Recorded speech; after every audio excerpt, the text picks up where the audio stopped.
কোথায় টাকা জমান, কোথায় টাকা রাখেন, কোথায় টাকা খরচ করেন, এই সব মানুষ তাদের ঘৃণা ছাড়া কিছু করেন না। কি ঘৃণা ছাড়া কিছু করেন বলুন? আজকে সুপ্রিম কোর্টে এই তৃণমূল কংগ্রেস দু গালে দুটো থাবড়া খেয়েছে। আজকে সুপ্রিম কোর্টে শিক্ষক পদ চুরির মামলা ছিল, সেখানে তারা ভারতবর্ষের প্রধান বিচারপতি কোনো প্রশ্নের কোনো উত্তর দিতে পারেনি।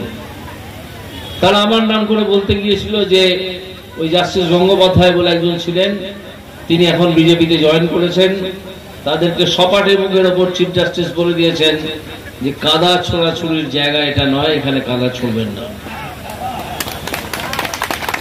তো এরা তাতে খুবই দুঃখিত হয়েছে, খুব দুঃখিত হয়েছে। আমার নামে দু কথা বলা গেল না। এই চোরগুলোকে ধরা তো আমি শুরু করেছিলাম, চোরগুলোকে ধরা শুরু করেছিলাম 2022 সালে, এই জুন জুলাই মাস নাগাদ। দেখা গেল যে তারা যেভাবে চাকরি বিক্রি করেছে, যারা উপযুক্ত প্রার্থী তাদেরকে চাকরি না দিয়ে যারা যোগ্য নয় সেই অযোগ্যদের 8 লাখ 10 লাখ টাকার বিনিময়ে চাকরি দিয়েছে। আজকে ধরা পড়ে গেছে। আজকে শুনছি সুপ্রিম কোর্টে তারা জানিয়েছে প্রায় 6000 এরকম জাল প্রার্থী আছে।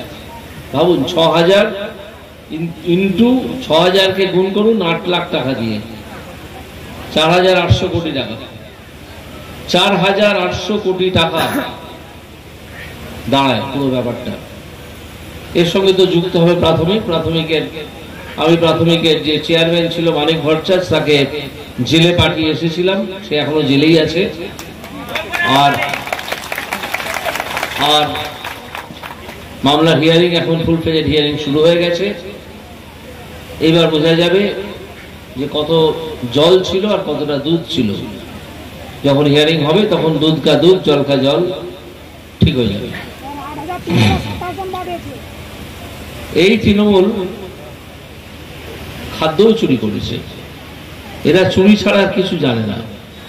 খাদ্য চুরি করে 10,000 কোটি টাকা এরা কামিয়েছি বলছে এই কারণে যে তারা তো মাথার ঘাম পায়ে ফেলে উপার্জন করেনি, যা আমরা সাধারণ মানুষরা করে থাকি।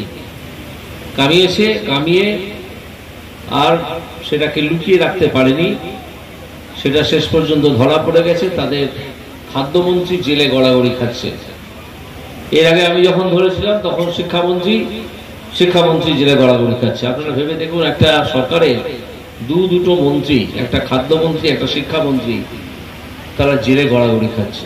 আপনারা আগে শুনেছেন কখনো যে পশ্চিমবঙ্গ সরকারের কোনো মন্ত্রী জেলে গড়াগড়ি খাচ্ছে, ধরা পড়েছে চুরি করে? শোনেননি। পশ্চিমবঙ্গের ইতিহাসে এ গল্প নেই। এটা তাদের একটা নতুন কীর্তি তারা স্থাপন করেছে, এই চোর সরকার।